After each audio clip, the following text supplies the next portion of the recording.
sabihin nyo nga sa katabi nyo, mission. Mission. So last year, the one word of our series is cross. Kasi kung magsisimula daw uli ang victory, kasi 40 years na, noong 2024, so 2025, 41st year. So ibig sabihin, kung uulitin uli ng victory, saan tayo magsisimula? And we said, we're gonna start over again with the cross. On year 2, we said, mission. Yung ngayon na yun. Ito yung 42nd year of victory. At minsan iniisip natin, dapat yung mission pagka mga matagal na yung church. Pero even if you study the book of Acts, Acts chapter 1, Ascension of Jesus. Tapos nun, Acts 2, Pentecost, reversal of Tower of Babel na kagad. Missions kagad. Which means, hindi dapat hinuhuli itong mission. Kasama ito sa pagsisimula ng simbahan. The first is the cross, and then the mission of God. This is part and parcel of who we are as a ministry. Kaya, excited din ako sa prayer and fasting. Tingnan mo yung katabi mo, kamukha bang excited na siyang magutom. Yan na mag-pray. Pastor Jemer, pagka, last year, ang topic cross, no? Pag nagpipray ka, puro siguro panghihingi ng tawad ng kasalanan, no? Parang, Lord, sorry, ganyan. Kaya lang, hirap siguro magaganon ngayon. Kasi yung nakalagay sa booklet, mission, paano ba tayo iiyak dito? Mission? I think medyo kailangan na nating ibahin yung mga prayer. Tinuturuan tayo ni Lord na ibahin yung mga prayer. Kasi, sabi ni Jesus, the Father already knows what you need. Alam na nga niya eh. Bakit mo ba paulit-ulit pa, iniiyak mo pa? So kung alam na niya, bakit pa natin kailangang magdasal? Ang sagot is not to ask what we want. Sabi ni Lord, alam ko na kung anong gusto mo. Pero sa prayer and fasting, alam mo ba kung ano ang gusto kong gawin mo? At huwag kayong mag-alala, as you seek the kingdom of God, everything else will be added unto you. Kaya ang hirap, mission. Pero excited din ako kasi mukhang magle-level up ang ating prayer life. So, let's go to our text kanina. No? Itong John chapter 3, the most favorite verse of all time. John 3:16, for God so loved the world that He gave His only Son, whoever believes in Him should not perish, but have eternal life. Pero alam niyo ba, bago ang John 3:16, ano muna? John 3:15, ang galing niyo talaga. Di ba? So, anong nakalagay doon? Just as Moses lifted up the snake in the desert, so the Son of Man must be lifted up, that everyone would believe in Him may have eternal life. And He was talking about itong mga nakagat ng ahas sa Mount Nebo, at ang instruction ni God kay Moses, gumawa ng parang cross, tapos may ahas doon, na yun yung medical symbol today. No? Anong tawag nga doon? Basta yun. Kasi nasa pharmaceutical siya. Alam niya yun. Tapos lahat ng titingin ay gagaling, hindi mamamatay. Parang anti-venom. At sino ang kausap niya dito sa John 3? Si Nick. Kilala niyo si Nick? Nicodemus. Madalas, ang naisip natin sa pagiging born again, dito rin yung verse na John 3, yung born again, you need to be born again. John 3 din yan eh. Madalas, ang naisip natin sa born again, mga Christian, ito yung mga nakakaawang tao. Kaya napunta sa victory yan yung mga gumagapang na sa hirap, si Jesus na lang ang pag-asa nila. Alam nyo bang mali yun? Kasi si Nicodemus ay walang problema. Wala. Hindi siya mahirap. Sikat siya sa lipunan. In fact, kabawasan sa kanya ang makipag-usap kay Jesus. Kaya gabi niya pinuntahan si Jesus sa John 3. Pasikreto.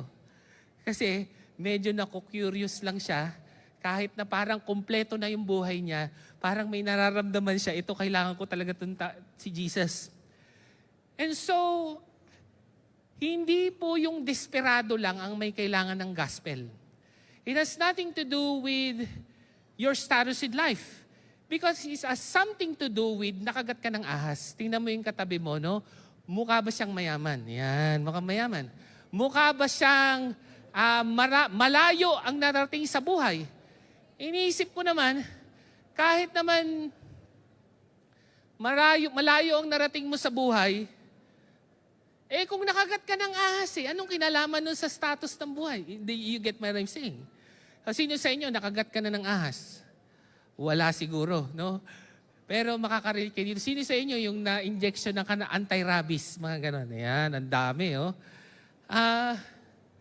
Well, isa pa, pag ikaw nakagat ng ahas, kailan dapat magpatusok? Next month. Patay ka na nun. Kahit nga yung kagat ng aso, di ba? Dapat yan medyo nagmamadali. So that you even see that even with the life of Nicodemus, there has to be an urgency about the gospel. Because it has nothing to do with the status of life. Everybody, every one of us, nakagat ng kamandag ng kasalanan. And we need to focus on our eyes on the gospel, on receiving the Father's love, as even as said there. So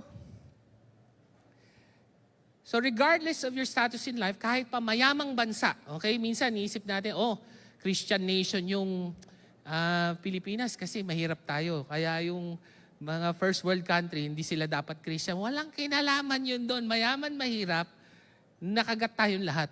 At kailangan natin ng anti-venom. And the anti-venom is, for God so loved the world that He gave His only Son, that whosoever believes in Him should not perish and have eternal life. Chuk! Yun, buhay na. Ngayon, ba't may ganun pa? Chuk. Sorry. Sana hindi mapanood ni Pastor Eric. Sorry na. So, pero pag nabakunahan ka na, ito na mangyayari sa'yo. Sabi si John pa rin ang nagsasalita. Same author yan. Sabi niya, do not love the world or the things in the world. If anyone loves the world, the love of the Father is not in him. Ganito, no? For God so loved the world. So, sino sa inyo, tinanggap nyo na yung pagmamahal ni God sa buhay ninyo? Tinanggap nyo na. Okay? Pag tinanggap nyo na, ibig sabihin, nabakunahan ka na. Okay? At pag nabakunahan ka na, you no longer love the world. Nakakalito. Okay? Mahal ni God ang buong mundo. Kasama tayo doon. At kaya niya mahal kasi kailangan tayo ng anti-venom. At yung anak niya yung anti-venom, tinanggap natin. At pag tinanggap natin itong anti-venom na ito, hindi na natin mahal yung mundo. Nakakalito, no? Nagets niyo ba? Ano ba ibig sabihin nun? Pagka mahal mo yung mundo, yung pride mo, okay? Hindi na bago yung iyong pinagyayabang, okay? Hindi na bago rin yung tinitignan ng iyong mata. So, paano natin malalaman na hindi ka nabubuhay sa kamandag ng kasalanan? Ang sagot, nabago na ba ang iyong ipinagyayabang? Yan. Lahat naman tao mayabang, di ba? Tinaming kitabi mo, yabang talaga niyan. Lalo na pagka 15:30, humble yan. Pagka mga andyan na yung Shopee Pay. Shopee Pay. Lazada, mga bayarin. Ang yabang mo nung December no? Humble ka na ngayon, ha? Sisimba ka na. So, humble ka na. So, what I'm saying is, kung hindi na bago ang iyong pinagyayabang, baka nasa kamandag ka pa ng kasalanan. Because it has something to do with what you see and what you boast in. Lahat ng tao may pinagyayabang. Ang question is, kung tinanggap mo talaga yung gospel, ano ang ipagyayabang mo hanggang dulo ng mundo? Na gusto mo malaman ng 8 bilyong tao sa buong mundo. Ano yun? And hopefully that is the love of God, because if that is not true, then the love of the Father is not in you.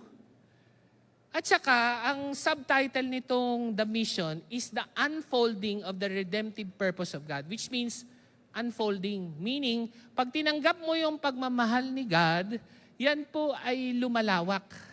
Lumalawak. Hindi mo siya kailangang pilitin, hindi siya strategy, Hindi natin sinasabi, magpaparami tayo ngayong Victory Malolos ngayong 2026.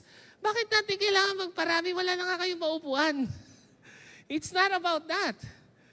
It's just about, kung sigurado kang tinanggap mo yung pagmamahal ni God, yan po ay bumubuka, lumalawak sa iyong anak, sa iyong kapitbahay, sa iyong kaopisina. Kasi pag hindi yun nangyayari, huwag ka namang makondem. Ang kailangan mo lang i-check, tinanggap mo ba yung bakuna? Kasi, natanggap mo ba ng tama? So, it has something to do, once again, with your eyes. Yung kailangan doon ka nakatingin. Alam ko naman, yung iba, nag-victory weekend na, tinanggap natin yung gospel. So bakit nga hindi nag-unfold yung mission ni God? Ang sagot kasi, nung nag-victory weekend ka, nakafocus ka kay Jesus. Pagkatapos ng victory weekend, wala na yung focus kay... Parang ganun kasi siya. Pag Sunday, nakafocus. So tuloy, parang hanggang dito na lang talaga. Pero pagka Monday to Saturday, hindi siya nag-unfold. And you need to focus. Now, ang ganda po nung pinreach ni Pastor Jemar, even si Pastor Eric, yung selective obedience is disobedience. Babalikan ko lang kay Achan. And again, I want to emphasize the importance of vision. Kasi paano gumaling yung nakagat ng ahas? Tumingin lang. Fix your eyes on Jesus. So, what happened was si Achan ay kasama nung sila ay sa second na lugar na kanilang conquer. Pinangako na yan ni Lord eh. Tapos, AI, pinabasa ko yan sa Bible. AI talaga yung pagkakasabi. So, dyan pala na-invento yung AI. Hindi, joke lang. So, natalo sila. Long story short, 36,000 men and chased them before the gate and the hearts of the people melted. Kala ko ba magmi-mission tayo? Narinig ko nga, Pastor Jemar, parang may tinatayo pa tayong victory kalumpit. Hindi nyo alam yun. Di ba? Ang dami. Actually, nababasa ko pa nga kay Pastor Eric. Sobrang siyang na-encourage sa kanyang retreat time. Meron pang mga Samar, mga Surigao. Ang dami kasi, we don't have the time to tell you, but ang dami po kasing nangyari. Ayaw naman natin yung masayang. And we want to bring the gospel as far as we can. Pero bakit sila natalo? Tingnan natin, Ang nangyari, nagkaroon po ng family by family, naglalakad si Joshua, binubulong ni God. Siya ba ang hindi sumunod? Siya ba? Hanggang sa natapat siya sa pamilya ni Achan. My son, give glory to God, at umamin. Ito na yung focus na gusto kong sabihin. Sabi niya, truly I have sinned against God, and this is what I did. Paano po mag-unfold? Yun yung title ng series natin, The Mission of God, Unfolding. Through the love of the Father, receiving the sacrifice of the Son, and the power of the Holy Spirit, kusa siyang bubuka. Hindi siya yung sasabihan ka pa, hindi ganon. It's a function of the love of God for you to go to the ends of the earth. Kaya lang, panalo na nga sila eh. Bakit nagka-problema? Ito nangyari. When they conquered Ai, sabi ni Achan, when I saw among the spoil a beautiful cloak from Shinar and 200 shekels of silver and a bar of gold weighing 50 shekels, then I coveted. Pag sinabing covet, it is disordered loves, which means yung commandment 1 to 9 ng 10 commandments, natural mo na itong dinidisobey. At logical sa'yo na maghanap ng, parang, andito yung asawa ko eh. Ano ba yung pinakamagandang babae sa balat ng lupa? Nasaan? Wala. Saan? Ayun, nakita nyo? Pinakamagandang babae sa balat ng lupa. Grabe. Isipin mo, pagpapalit mo ba sa iba yan? Grabe. Alam niyo ba kung ba't di ko pagpapalit sa iba yan? Wala naman ako ibang tinitingnan eh. Yun. Kaya lang, pagkatingin ka ng tingin, hindi ko nga maintindihan eh. Minsan, may asawa na tumitingin pa ba? What? What's the problem? We have covetousness ang tawag doon. Thou shalt not covet your neighbor's wife, neighbor's house. So, ibig sabihin, imbis na tumitingin ka kay Jesus, tinitingnan mo yung iba. I saw, I weighed. 6'7". 6'7". I saw, I weighed. Pasensya na kayo eh. Kids church yung anak ko. Alam mo, mga 6'7" yan, mga yan. Sana lahat kayo maging 6'7" ang tangkad. Okay, so, I saw, I weighed, I coveted. Yun ang dahilan kung bakit hindi tayo maka-extend to the ends of the world. I was praying for Pastor Jemar nga kanina. Yung, alam nyo ba, sana hindi mapanood ni Pastor Eric, baka iniisip niya, masyado ko naman siyang ino-honor.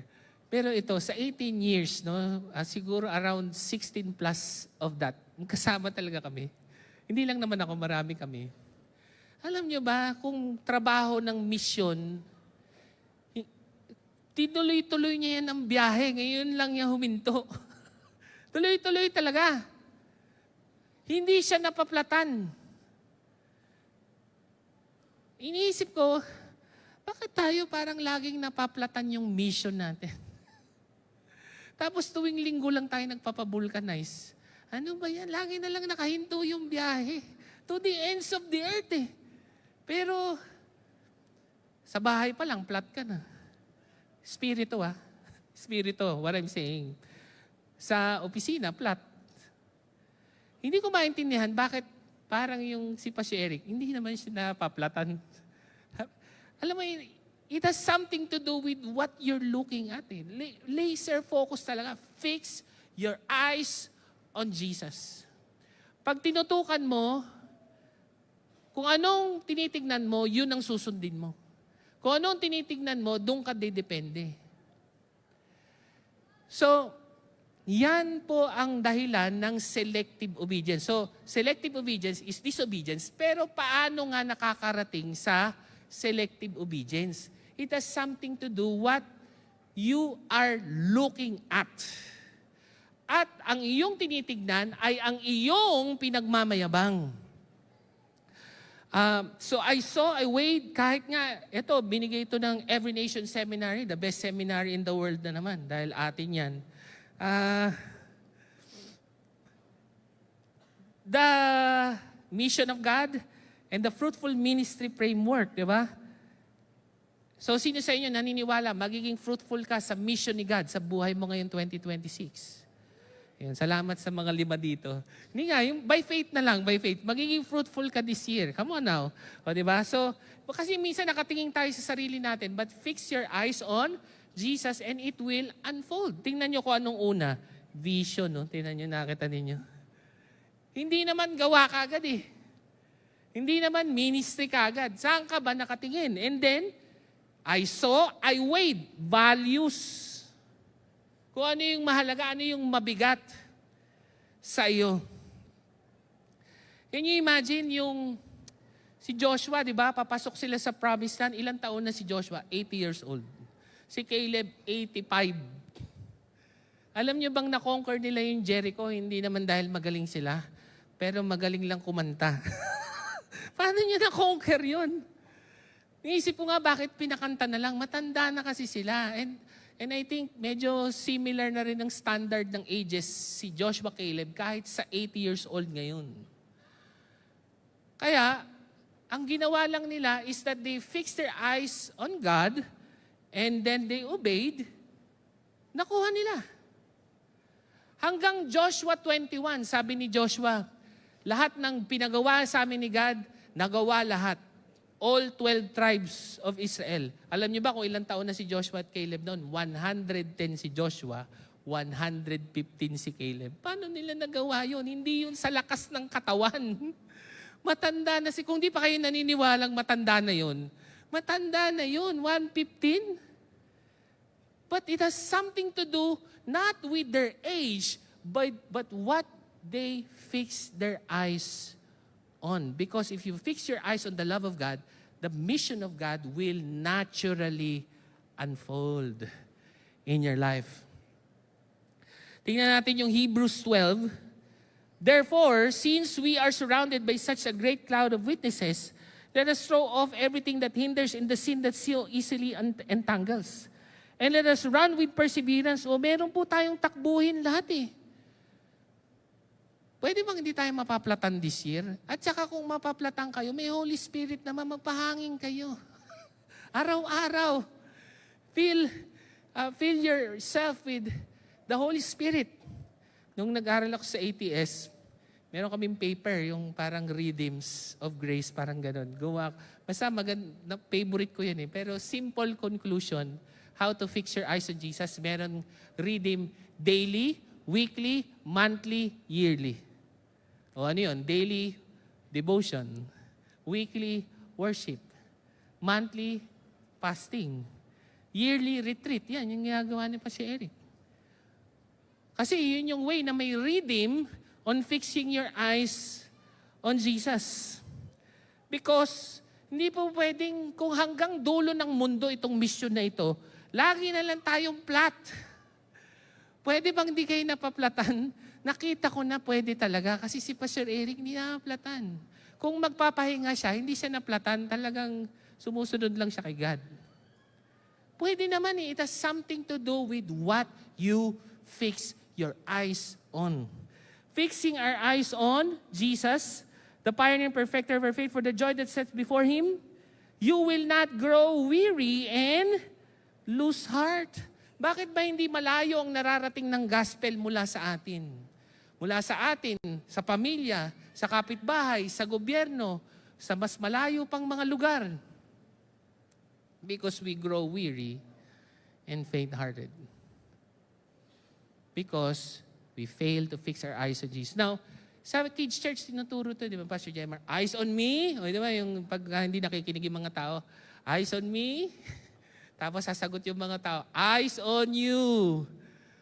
Kasi yun yung nakalagay sa Hebrews 12. You fix your eyes on Jesus because He also fixes His eyes on you. Minsan sobra kang tutok na tutok sa asawa mo, sa mga problema mo sa buhay.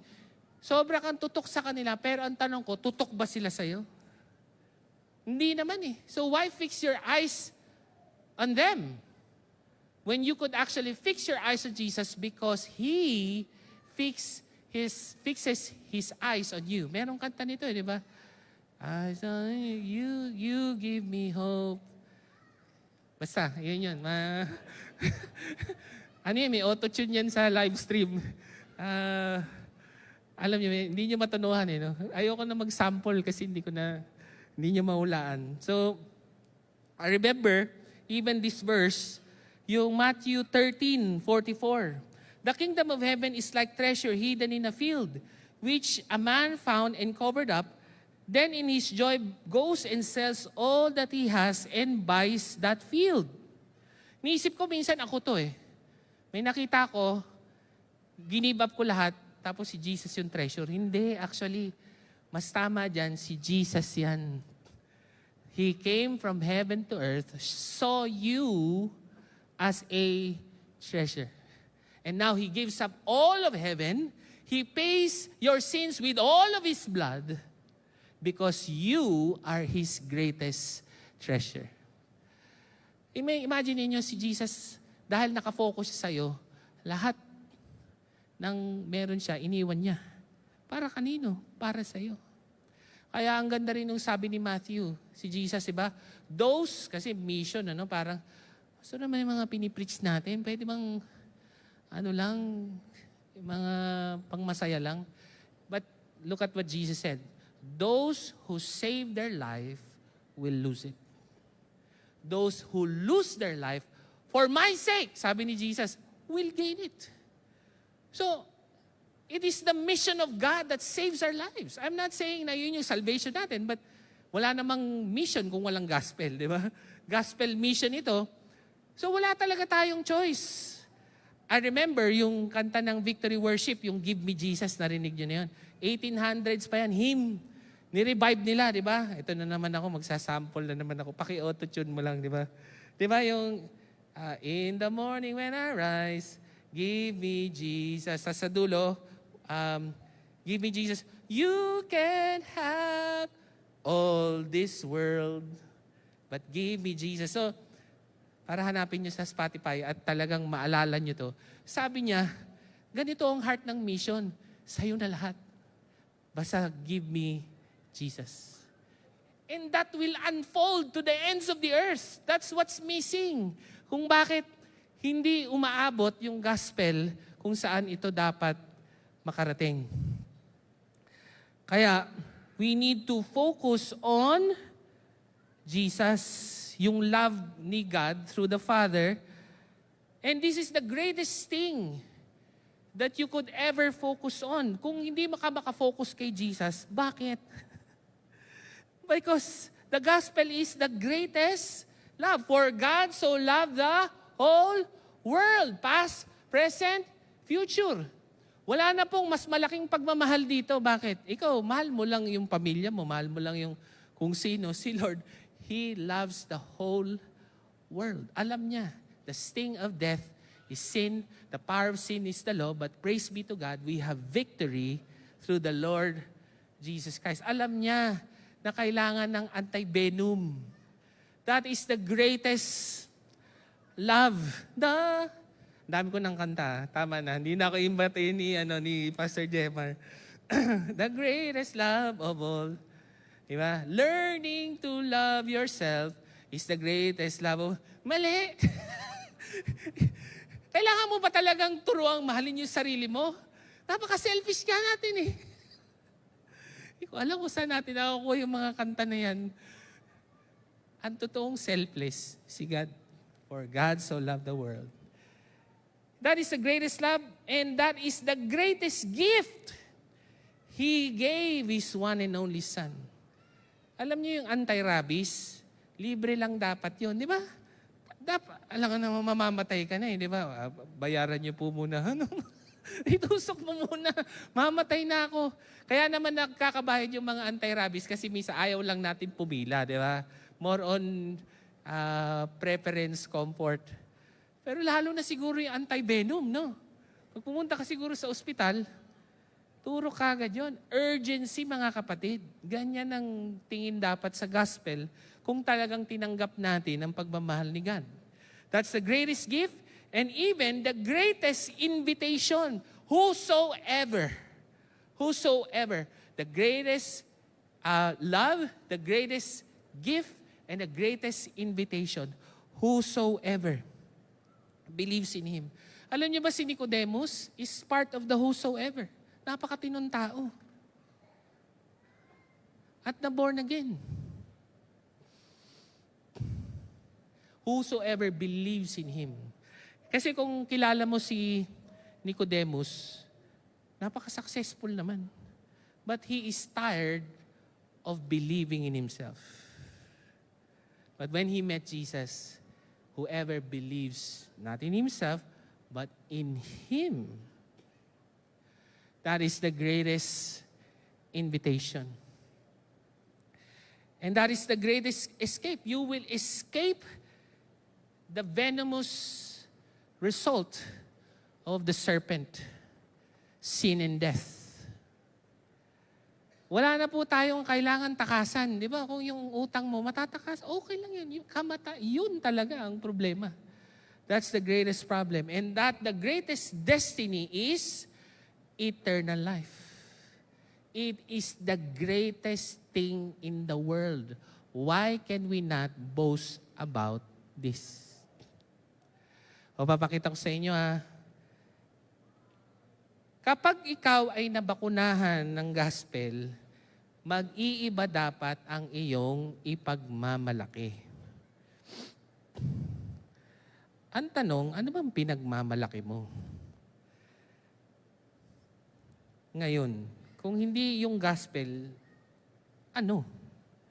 Look at this bago ko basahin, bilangin muna natin yung mga boast. 2 Corinthians 10. So si Paul, Huwag natin siyang isipin na parang super apostle or what. Tao lang din yan eh.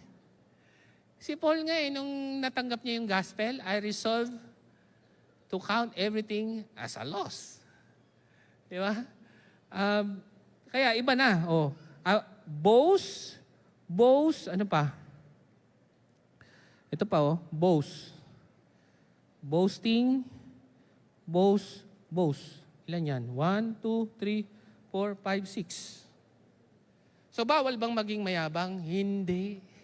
Wala naman taong totoong humble. Lahat ng tao may pinagyayabang. Ang tanong, ano ang ipinagyayabang mo? Hindi nyo pwedeng pigilan yung sarili nyong mayabang. Kahit yung anak mo na lang, di ba? Siyempre, pag proud ka sa anak mo, di ba? Medyo pa humble effect lang. Ay, thank God. Ganun. Thank God. Bakit si God ba may Facebook? Pati ka magdasal kay God. Diba? So, kasama na rin yung yabang doon. At okay lang. Ang sinasabi lang natin, yung connected sa mission of God, bakit nga hindi mapalitan yung mga pinagyayabang natin? So, wala namang problema. Babalik ka lang uli doon sa love of God. Tingnan natin, sabi niya, but we will not boast beyond limits, but will boast only with regard to the area of influence assigned to us to reach even to you. For we were the first to come all the way to you with the gospel of Christ. Ganyan daw dapat ang mga ipinagyayabang. Hinahanap mo yung mga taong hindi pa nakakarinig ng gospel. Hinahanap mo talaga. Kung meron kang ipagyayabang, ipagyabang mo yan. Sabi niya, we do not boast beyond the limit of our labors. But hope is that your faith increases our area of influence among you, may be greatly enlarged to preach the gospel in the lands beyond you. Tapos sasabi niya, let anyone who boasts, boast in the Lord. Yan yung, pag natanggap mo talaga yung gospel, iba na yung iyong pinagyayabang. Ang sabi niya, ito yung unang state, sinasabi ni Paul, alam mo yung, parang alam niyo yung baton race? Baton race. Ang race na to the ends of the earth. Hanggang dulo. So sabi ni Paul, ang pinagyayabang ko, ako ang, kunwari lang to, Jemar, hindi ko na alam kung si Pastor Ron na lang, matagal ko na to kasama. Pastor Ron, ako yung una talagang nag-journey sa'yo sa gospel. Tinanggap mo, I have gone as far as you to share the gospel.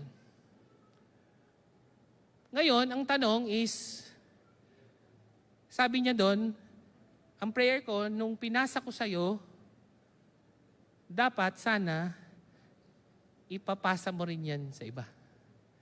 So, ang pinakamalaking tanong sa buhay is, how far will you take the gospel? Gaano mo siya kalayo? Alam niyo, kung kayo siguro naman mapupunta tayo lahat sa langit in Jesus' name. Alam niyo ba, hindi naman kayo tatanungin ni Jesus sa langit na, siyempre, anong tatanungin bago ka papasukin? Siyempre, alam mo ba yung John 3:16? O yan, okay, game. May pangalawa pa yan tatanong kasi may Great Commission Go and make disciples of every nation. I think ang tatanungin ni Jesus sa'yo is, hindi gaano kalayo ang narating mo sa buhay. Sa tingin niyo ba tatanungin, si Nicodemus malayo ang narating sa buhay.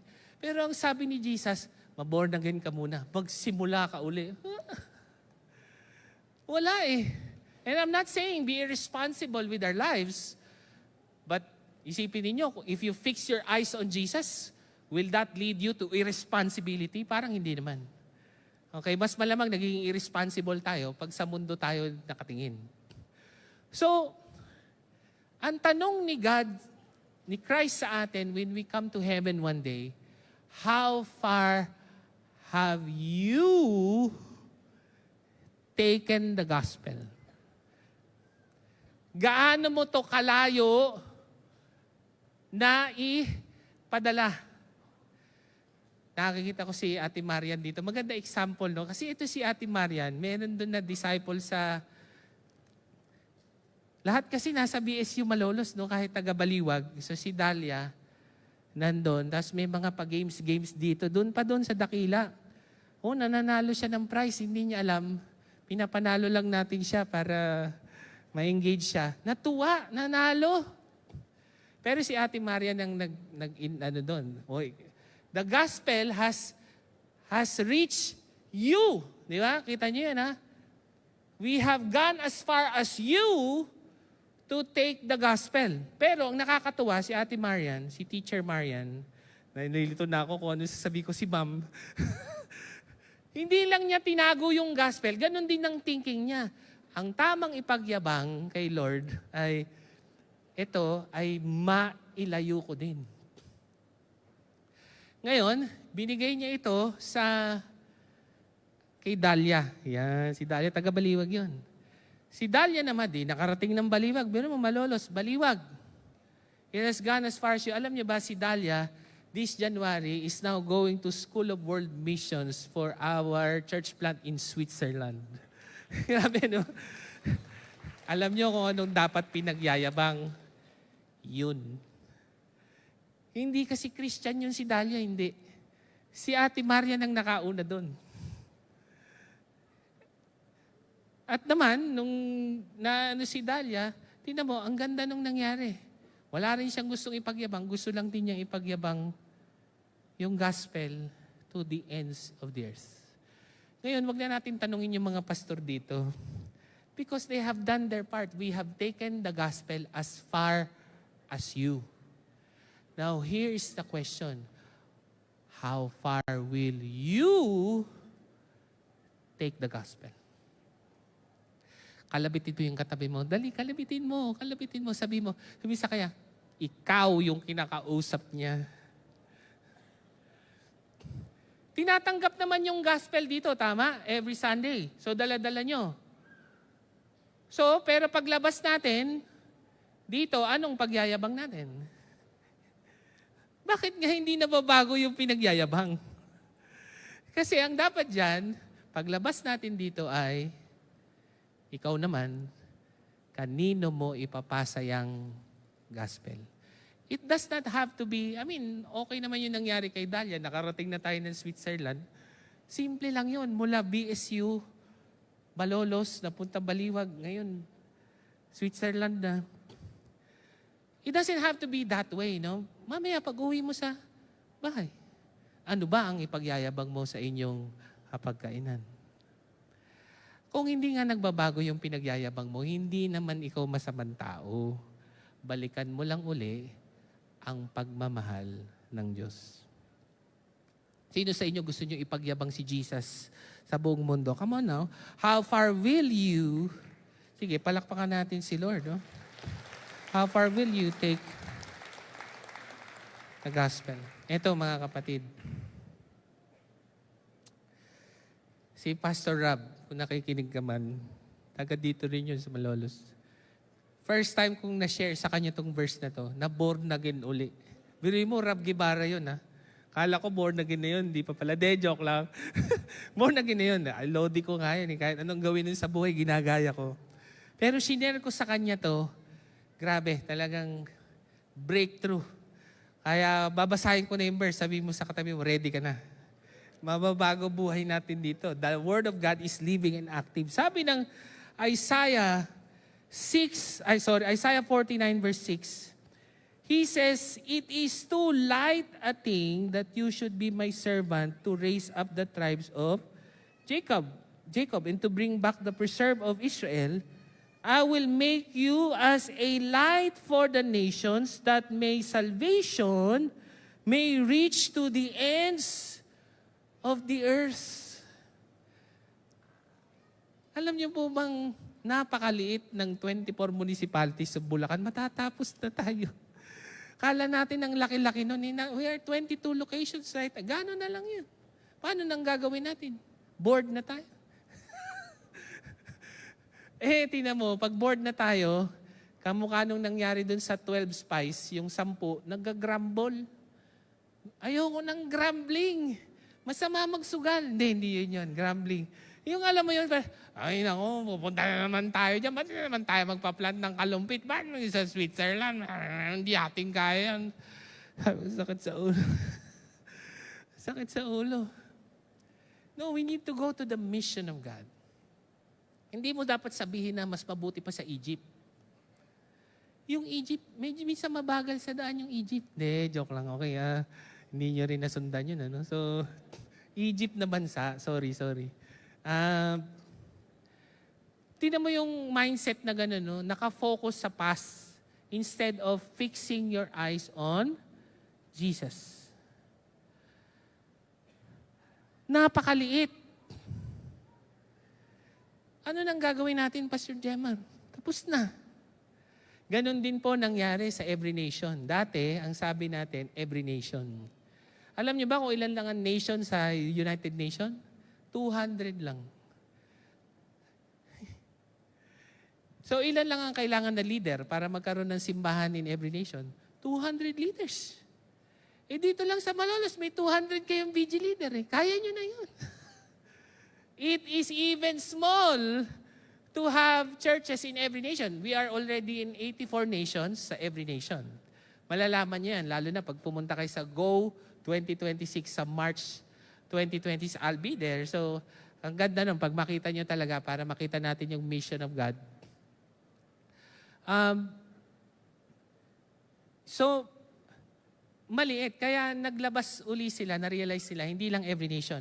Every nation, every campus. Yun. Bakit? Ilan ba ang campus sa buong mundo? Sabi ng UNESCO World Higher Education Database, there are roughly 22,000 campus universities in the whole 200 nations of the world. And that could be a big goal. That we could actually raise 22,000 leaders. At malamang, sabi mo sa katabi mo, ikaw na yun. Makabawas man lang tayo sa 22,000. Maliit lang. It is a small thing. If we will boast in anything, we will boast in the Lord. Now, sino sa inyo nakakita na kayo ng, hindi pala nakakita, kahit ako hindi ako nakakita ng gano'n. Bulalakaw. Alam niyo yung bulalakaw? Ano bang Tagalog ng bulalakaw? Tagalog na pala yun. English pala. Pasensya na kayo, pangatlong preaching ko na to eh. So, ganun talaga. Pagka ba tumama yung bulalakaw sa Bulacan, maglilib ba yan ng marka o hindi? Magmamarka o hindi? Yung truck nga lang naglilib na ng marka eh. Yung mga truck naglilib na ng marka, eh yung bulalakaw pa kaya.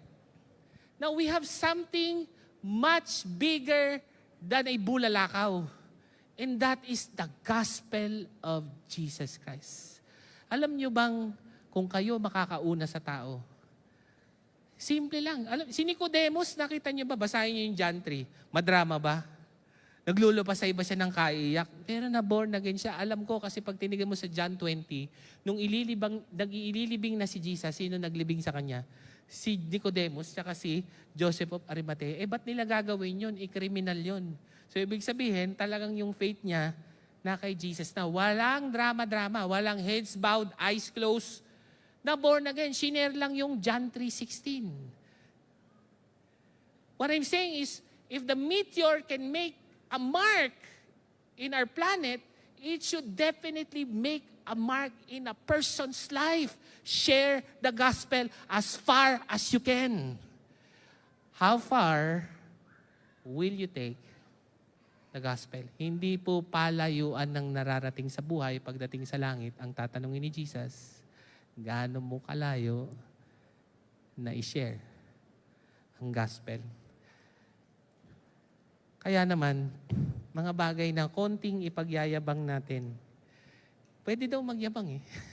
Kung magyayabang daw ay, ilang minutes na lang tayo. Yan. Wala na daw, yan. Wag na tayo magyabang. Alam niyo po yung South Korea ay lalo na yung Busan National University, konti na lang, konting yabang lang. Konting, ay, Christian nation naman yung South Korea, di ba? Pero, sa mga estudyante, hindi. Kung mausap ka ng mga estudyante, tingnan mo lahat 80s. Puro mga, o kaya sabihin nila, Buddhist sila. Yung mga older ones, sila yung Christian. Pero karamihan ng K-pop generation, 80s. Alam nyo ba? Buti na lang sinabihan kami nila Ate Marian, magdala daw ng dried mangoes. Ayan binilugak. Ang mura lang niya sa Robinson. Kaya sabi ko sa Revelation, di ba sabi, they were saved by the blood of the Lamb and the word of their testimony and dried mangoes. Yeah. Naligtas. Di ba, Ate Marian, naligtas? Kasi ang dami namin. Siguro sa mga bag namin, isang bag talaga, puro dried mango. Tapos, siyempre, nag-engage lang kami sa campus. Puro non-religious questions muna. Pag medyo tumatagal yung tanungan, ay, hey, we have dried mangoes. Gumagano'n sila, grabe. Kasi yung South Korea, may direct flight pala sila sa Cebu. Ayaw nila pumupunta sa Maynila, pero sa Cebu gusto nila sa mga beach, dried mangoes, and all. Can you imagine, hindi kami pumunta sa South Korea para ano nga yung masarap sa Korea? Ha? Samgyeopsal! Hindi kami nag-samgyeopsal. May dala kaming hindi. Although kumain din naman kami ng samgyeopsal, sayang, nandun na kami. But the point is, we were not there to be blessed by them. We were there to bless them. And that is something that we will boast about. Okay, so, madami pa po. Kasi, pag pauwi na kami, ay, pag nakakaano kasi namin sila sa messenger, binibigyan pa namin sila ng pasalubong, hey, we're going home. At syempre, Korean, pinapatranslate ko sa ChatGPT, tas chinachat ko. We're going home, but we have a gift for you. Wow, you have a gift? Sabi niya gano'n. So yun, na nangyari, yung gift, pinapabigay namin doon sa long-term missionary.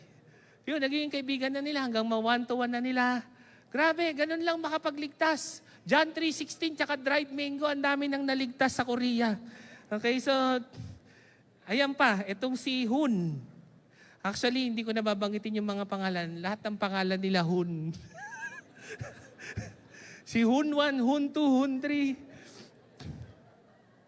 Ito magaling. Kasi pag hindi na kami magkaintindihan, nagchat-chat kami. Sabi niya, mga isang oras na. Ayan, yan ang nagagawa ng dried mangoes. Pag may dried mango, kakausapin ka na matagal. Nagtanong, sabi ko, paano ko kaya masishare si Jesus? Nagtanong, what is your religion? Huh? I thought you never ask.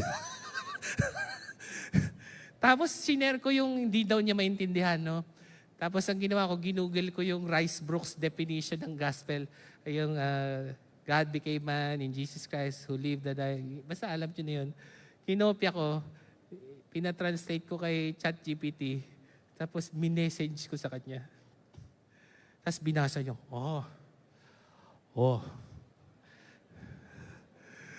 can I pray for you to accept Jesus? I like Jollibee. Sabi niya, Jollibee, ano ba to?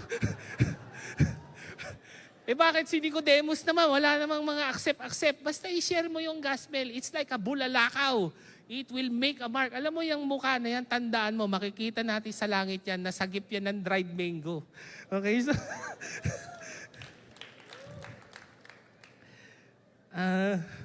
Saka sana, yan pa, marami pa si Lenny, tapos na one-to-one yan kasi nung pauwi na kami, binigyan din namin siya ng pasalubong. Tapos, long-term missionary natin yan. Hanggang na one-to-one na na-meet pa niya yung senior pastor natin doon. Ito, si Pastor Jeff. Meron pa. Sa Cambodia, this December lang. Naka-4 kaming mission trip. Last 2025. This year, mga 10 siguro yung mission trip natin. Talagang we will take the gospel to the ends of the earth. Yung Cambodia, binobomba ng Thailand. To the point na pinapauwi na sila ng embassy. Kaya nasa embassy sila, nakita nyo? Embassy yan sa Thailand.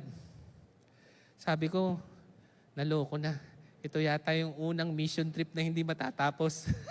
Papauwi ng Philippine Embassy. Pero praise God, di na po sila napauwi. At alam nyo, rooms and rooms and rooms of students gave their life to Jesus Christ. Come on, grabe, sobrang successful niyan. I couldn't even begin to tell you about it. Ito pa, sa Konkan University, yung founder na meet. Yung si Pastor Bo, ito yan, no? Pastor Bo, matagal na nilang hinahunting yung founder ng Konkan University. Meron siyang malaking picture. May hilig sa yung Thailand sa ganyan, yung hari, may picture. Parang may very idolatrous sila. Yung isang missionary natin, si Cielo, kausap niya si Pastor Bo, sabi niya, we want to find that guy. We can't meet him. Tapos, nag-pray sila. Hindi naman sila nag-pray dun sa founder. Pray silang ganon. Tapos, bigla na lang may kumuusap kay Cielo. Sabi niya, what are you looking at? I'm looking at him, the founder. I'm him. Sabi niya, you're him? Oh yeah, it's you. Sabi niya, we are looking for, why are you looking for me? We are Every Nation Campus and we want to propose to you. Grabe, pinapunta ka. Hindi daw yun nami-meet. Sobrang laging pag nagpa-appointment ka, hindi, either di matutuloy. Ang nangyari, pinapunta ka agad sila sa opisina, pinag-present, pinirmahan, right then and there, Memorandum of Agreement, Every Nation Campus, Konkan University. Marami pa po. Kahit sa Bangkok, we ministered to a local. May matitindi pa po eh. Itong si Matt, na nag-Victory Weekend din yan sa South Korea. Kasakit yung nanay niya. Na naka-livestream, no? Wag na lang. Basta. Okay, so hindi rin siya Christian, so we share the gospel to her. Ganon din sa iba pang nag-Victory Weekend. So we refresh them. Now, na-refresh din naman yung Pilipinas through them, through us. Si Angela, marami pa po, no? But eto pa, si Dalia, na we extended the gospel up to Teacher Marian, but Teacher Marian to her student. At itong si Dalia, na-meet niya yung church planter ng Switzerland, si Pastor Jaco. Every week, nagpe-prayer meeting sila since mga 1 year ago. And now, she is doing School of World Missions to plant a church in Switzerland. If you boast about anything, you boast about the Lord. Amen? So, ito na lang yung simpleng-simpleng tanong. Ano ba ang iyong pinagyayabang? Na gusto mong malaman ng 8 bilyong tao sa buong mundo. What else can you boast about? We have the greatest love, the greatest gift, the greatest invitation, the greatest escape, and the greatest destiny of all time. Boast about that. If you boast about anything, boast in the love of the Father. Amen? Why don't we all stand and we're going to pray.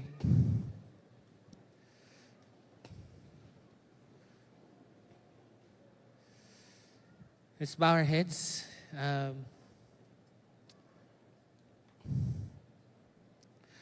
We're going to pray a prayer of repentance and just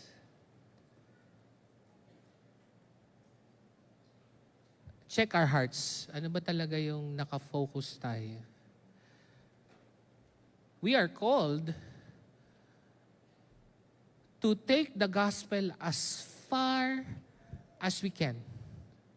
Because Jesus brought the gospel to us as far as He can. He came from heaven to earth. But Lord, di ko alam, bakit di kami makarating to the ends of the earth? Lagi na lang kaming, we're tired, we're weary.